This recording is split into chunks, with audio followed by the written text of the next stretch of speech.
Hello, नमस्कार। मैं आपका स्वागत करता हूं।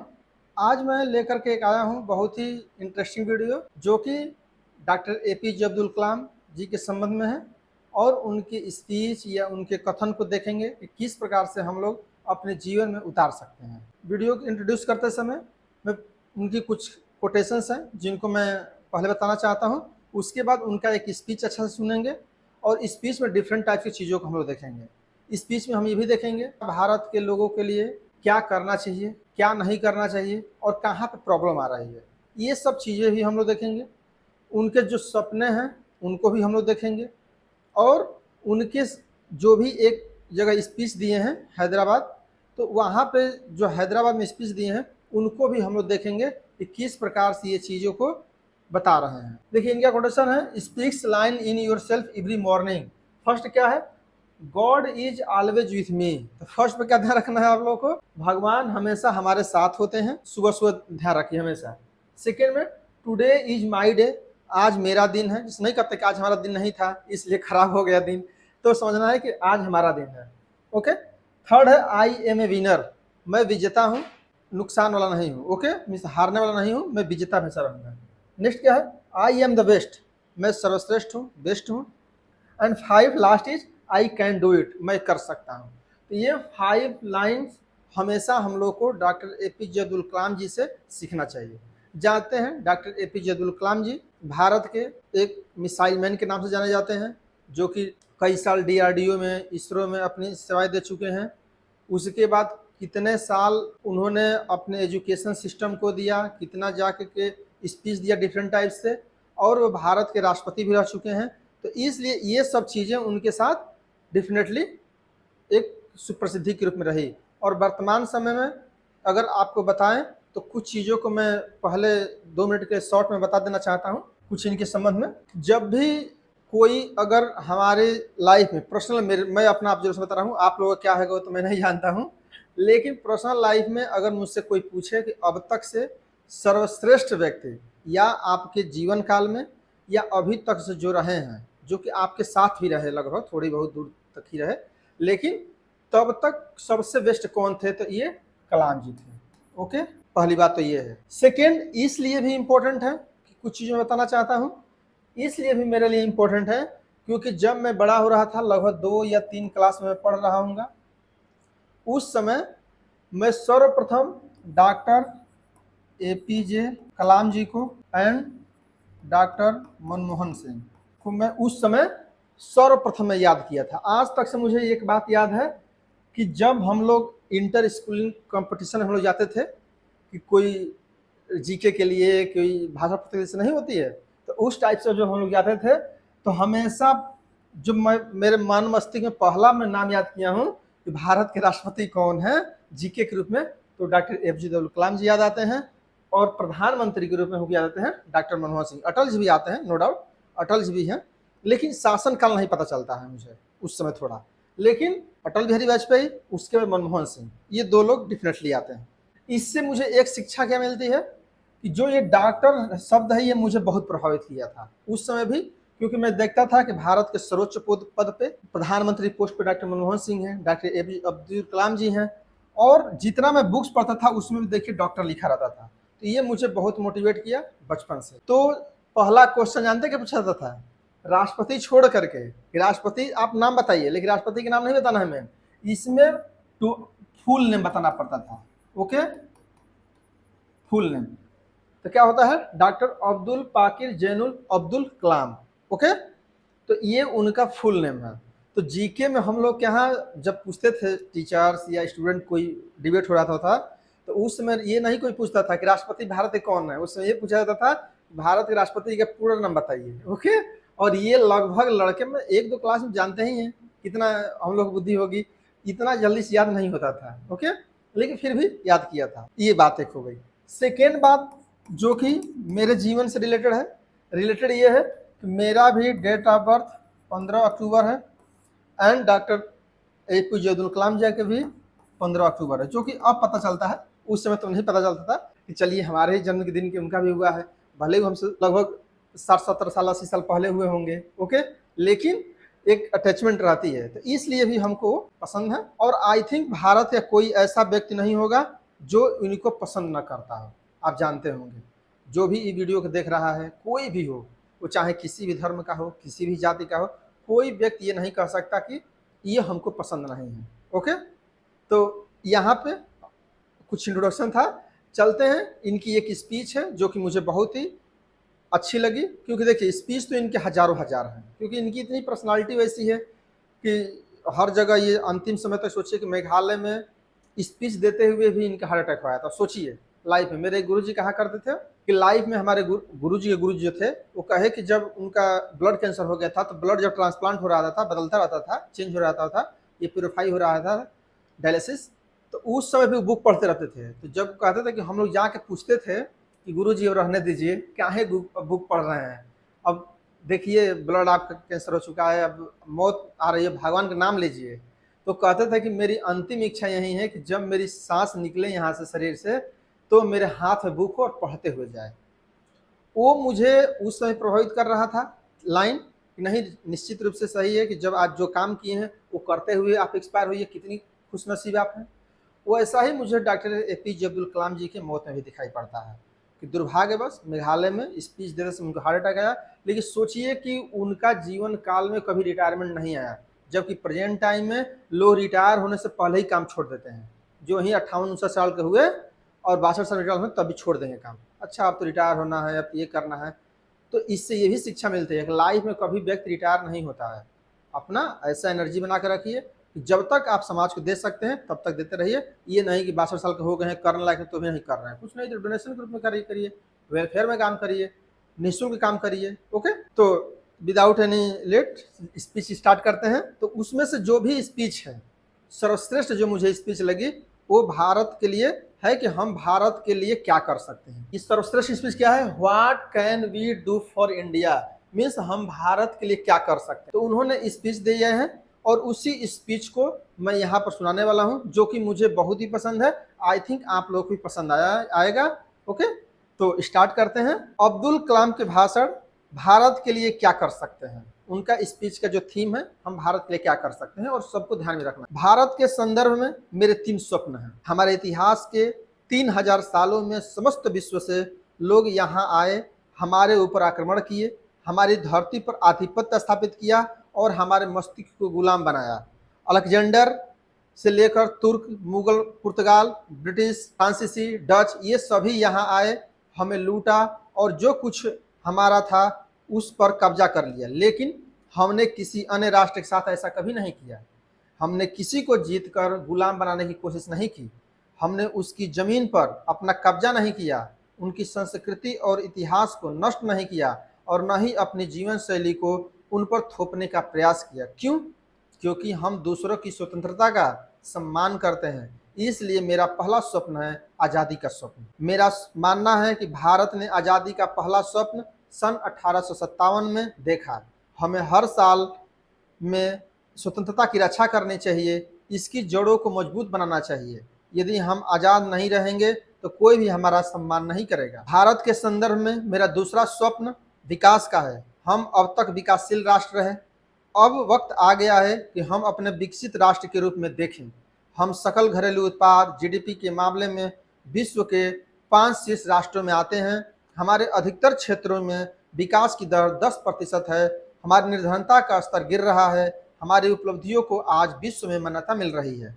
इसके बावजूद हम आत्मविश्वास की कमी के कारण अपने को विकसित, आत्मनिर्भर और आत्म आश्वस्त राष्ट्र के रूप में नहीं देख सकते रहे हैं। मेरा तीसरा स्वप्न है कि भारत विश्व की बराबरी में खड़ा हो सके। मेरा मानना है कि जब तक भारत विश्व की बराबरी में खड़ा नहीं होगा, कोई भी हमारा सम्मान नहीं करेगा। केवल शक्ति ही शक्ति का सम्मान करती है। हमें सैन्य शक्ति के साथ साथ आर्थिक शक्ति ही बनना होगा। मुझे 3 महान लोगों, अंतरिक्ष विभाग के डॉक्टर विक्रम साराभाई, उनके उत्तराधिकारी प्रोफेसर सतीश धवन और परमाणु मटेरियल के जनक डॉक्टर ब्रह्म प्रकाश के साथ काम करने का सौभाग्य मिला। मैं इसे अपने जीवन का महान अवसर मानता हूँ। मेरे करियर में 4 उपलब्धियां रहीं। पहली, मैंने 20 वर्ष इसरो में व्यतीत किया। मुझे भारत के पहले उपग्रह प्रक्षेपण यान SLV-3 का परियोजना निदेशक बनाने का मौका दिया गया। SLV-3 द्वारा ही रोहिणी का प्रक्षेपण हुआ। मेरा वैज्ञानिक जीवन इन वर्षों में महत्वपूर्ण भूमिका अदा की। दूसरी, इसरो के पश्चात मैं DRDO में गया। वहाँ मुझे भारत के प्रक्षेपशास्त्र कार्यक्रम का हिस्सा बनने का अवसर मिला। सन 1994 में जब अग्नि मिशन की सारी आवश्यकताएं पूरी हो गई तो मेरी प्रसन्नता का ठिकाना नहीं रहा। यह मेरी दूसरी उपलब्धि थी। तीसरी, परमाणु ऊर्जा विभाग और DRDO की शानदार साझेदारी में 11 और 13 मई को परमाणु परीक्षण हुए। यह तीसरी उपलब्धि थी। इस परमाणु परीक्षण में अपनी टीम के साथ भाग लेने की मुझे बहुत खुशी थी। हमने विश्व के समक्ष साबित कर दिया कि भारत न केवल परमाणु परीक्षण कर सकता है अपितु वह विकसित देशों की पंक्ति में आ सकता है। मुझे इस उपलब्धि में भारतीय रूप में अपने ऊपर बहुत गर्व हुआ। हमने अग्नि के लिए अब एक री एंट्री ढांचा विकसित कर लिया, साथ ही उसके लिए एक अत्यंत हल्का नया मटेरियल कार्बन भी विकसित किया। चौथी, एक दिन निजाम इंस्टीट्यूट ऑफ मेडिकल साइंस के एक ऑर्थोपेडिक सर्जन मेरी प्रयोगशाला में आए। जब उन्होंने मटेरियल को उठाया तो बहुत हल्का था। वे मुझे अस्पताल ले गए और अपने मरीजों को दिखाया। वहाँ छोटे छोटे लड़के लड़कियों थीं जिनके दोनों पैरों में 3-3 किग्रा के धातु के कैलिपर लगे हुए थे। वे इधर उधर पैर घिसटते हुए चल रहे थे। सर्जन ने कहा, कृपया मेरे मरीजों की पीड़ा दूर कर दीजिए। हमने 3 सप्ताह में फ्लोर रिएक्टॉन वाले आर्थोसिस के कैलिपर बनाए जिनमें से प्रत्येक का भार 300 ग्राम था। हम उन्हें ऑर्थोसिस सेंटर में ले गए। बच्चों को अपनी आंखों पर विश्वास नहीं हो रहा था कि पहले वे अपने पैरों पर 3 किग्रा वजन लाद कर घसीटते हुए चलते थे, परंतु वे अपनी आसानी से यहाँ वहाँ चल फिर सकते हैं। यह मेरी चौथी उपलब्धि थी। यहाँ का मीडिया इतना निगेटिव क्यों है? हम भारतीय अपनी स्वयं की शक्ति पहचानने में इतना क्यों घबराते हैं? हम एक महान राष्ट्र हैं। हमारी सफलता की कहानियाँ हैरान करने वाली हैं, लेकिन हम उन्हें अस्वीकृत कर देते हैं। क्यों? क्योंकि हम दुग्ध उत्पादन के संसार में उच्च स्तर पर हैं। हम दूरसंवेदी उपग्रहों में सबसे ऊपर हैं। गेहूं उत्पादन के मामले में हम दूसरे स्थान पर आते हैं। हम चावल में सबसे बड़ा उत्पादक हैं। डॉक्टर सुदर्शन को देखिए, उन्होंने एक आदिवासी गांव को स्वपोषित आत्मनिर्भर बना दिया है। इस प्रकार लाखों उपलब्धियां हैं, लेकिन हमारा मीडिया बुरी खबरों, विफलताओं और आपदाओं के ही पीछे पड़ा रहता है। मैं एक बार तेल अवीव में था और एक इजरायली समाचार पत्र पढ़ रहा था। पिछले दिन इजराइल पर कई आक्रमण हुए थे, बम बरसाए गए थे और उनकी मौतें हुई थी। हमास के आक्रमण किए थे, लेकिन समाचार पत्रों के प्रथम पेज पर एक यहूदी भद्र पुरुष की फोटो छपी थी जिन्होंने 5 साल में अपनी ऊपर जमीन को आर्किड और उपजाऊ जमीन में परिवर्तित कर दिया था। अतः प्रातःकाल उठकर लोगों ने सबसे पहले वो प्रेरक फोटो देखी।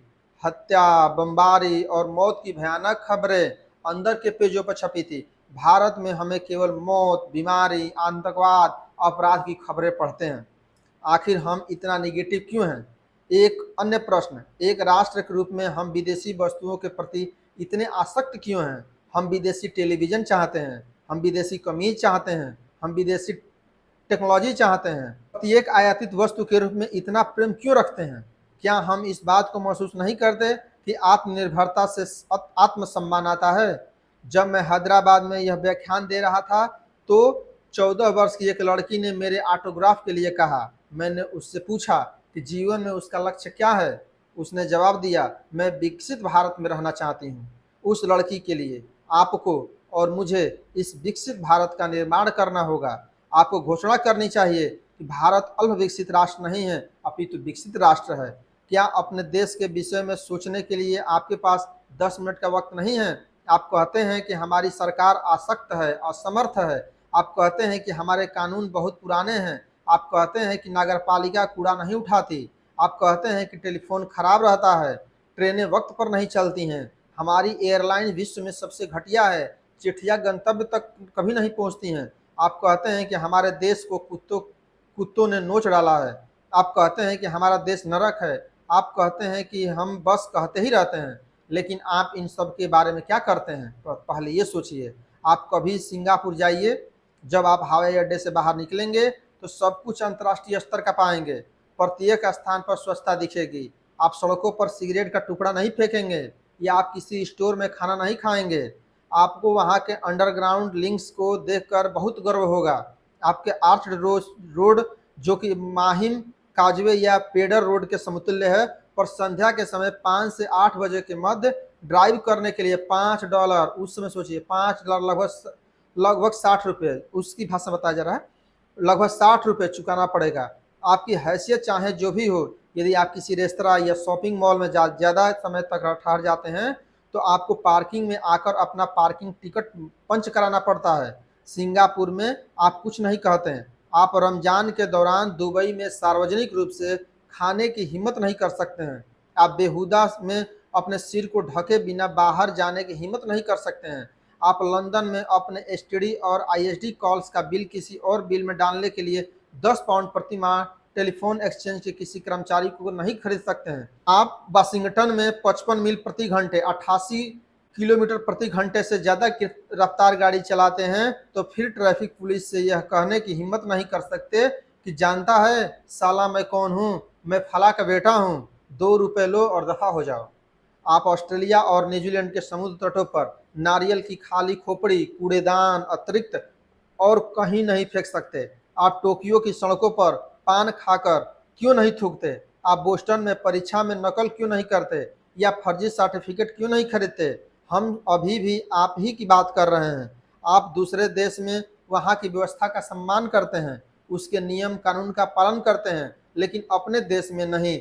जिस क्षण आप भारत की धरती पर उतरते हैं, सड़कों पर कागज और सिगरेट के टुकड़े फेंकना आरंभ कर देते हैं। यदि आप विदेश में जिम्मेदार नागरिक बन सकते हैं तो अपने देश में क्यों नहीं?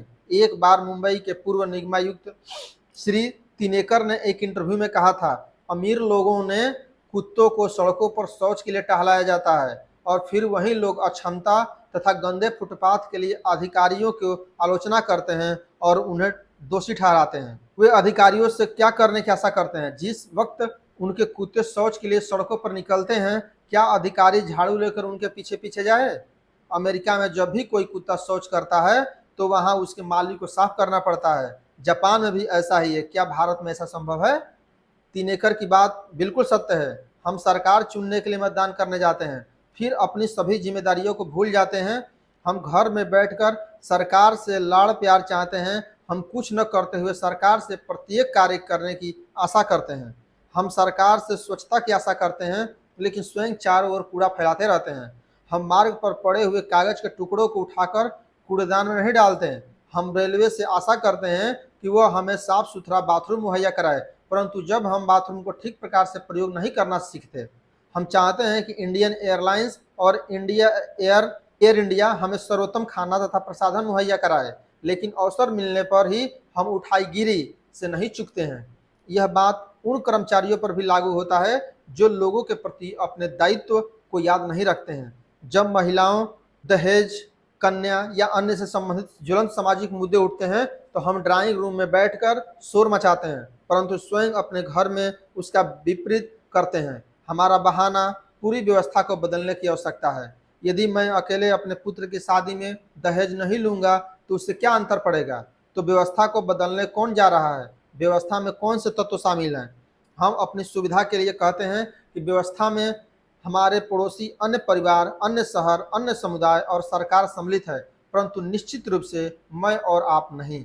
जब व्यवस्था में हमारे सकारात्मक योगदान की बात आती है, हम अपने परिवार के साथ अपने को एक सुरक्षित खोल में बंद कर लेते हैं, विदेशों से अपने देश की तुलना करते हैं और यह आशा करते हैं कि कोई मिस्टर क्लीन आएगा और अपने जादुई हाथ से चमत्कार करेगा या हमें देश छोड़कर भाग जाते हैं। आलसी और डरपोक लोगों की भांति हम अपने ही डर से व्यथित होकर अमेरिका चले जाते हैं, उनके वैभव तथा ऐश्वर्य का गुणगान करते हैं। जब न्यूयॉर्क में असुरक्षित हो जाता है तो हम इंग्लैंड भाग जाते हैं। जब इंग्लैंड में बेरोजगारी आती है तो हम अगली उड़ान से दुबई चले जाते हैं। जब थोड़ी सी लड़ाई छिड़ती है तो हम भारत सरकार से अपनी सुरक्षा और स्वदेशी वापसी की गुहार भी लगाते हैं। एक नागरिक देश को बर्बाद करने के लिए तत्पर है। कोई भी व्यक्ति व्यवस्था को पुष्ट बनाने के विषय में विचार नहीं करता। हमारी चेतना पैसों की गुलाम बनाती है। प्रिय भारतीयों, यह लेख चिंतन व आत्मनिरीक्षण के लिए प्रेरित करता है, अंतःकरण को झकझोरता है। मैं यहाँ से JF केनेडी द्वारा अपने साथियों अमेरिकियों से कहे गए शब्दों को भारत के संदर्भ में प्रस्तुत कर रहा हूँ। अपने से पूछिए कि आप भारत के लिए क्या कर सकते हैं। भारत को आज का अमेरिका और अन्य पश्चिमी देशों को बनाने के लिए जो भी करने की आवश्यकता है करिए। हम भारत की आशाओं के अनुरूप कार्य करना चाहिए। ये इनका भाषण था जो कि बहुत ही मुझे दिल को छू गया, इसलिए मैं सोचा कि इसको शेयर करूं ताकि जो लोग न सुने हों कि क्या हमारी समाज के प्रति जिम्मेदारी होनी चाहिए, क्या हमारे बेरोजगारी, हमारी स्वच्छता, हमारे डिफरेंट टाइप्स के जो भी एयर पोल्यूशंस हैं या साउंड पोल्यूशंस हैं, उनके प्रति हमारी क्या जिम्मेदारी होनी चाहिए। ये सब चीज़ों को हम लोग को जीवन में ढालना चाहिए, देखना चाहिए। इनका एक फेमस कोट है जो कि इसके आगे मैं लिया हूँ, when our signature change to autograph this makes the success. तो इनका ये मानना था कि जब आपका सिग्नेचर एज ए ऑटोग्राफ में चेंज हो जाए तो समझिए कि आप सक्सेस हैं। ओके, और ये वर्तमान समय परिलक्षित भी होता है। ओके, एक इनका एक और फेमस कोट है, आप सब लोग सुने होंगे कि सपने वो नहीं होते हैं जो सोते समय देखते हैं, सपने वो हों जो सोने न देते हों। ओके, तो ऐसा मत करिए, सोते समय सपना मत देखिए, ऐसा सपना देखिए जो कि आपको सोने न दे। आई थिंक ये आपकी स्पीच या ये नॉलेज आपको बहुत बेहद पसंद आया होगा। आशा है आप लोग इस वीडियो को और शेयर करेंगे और लोगों तक पहुंचाएंगे कि हम भारत के लिए क्या कर सकते हैं। और वीडियो को समाप्त करते हैं। Thank you for watching.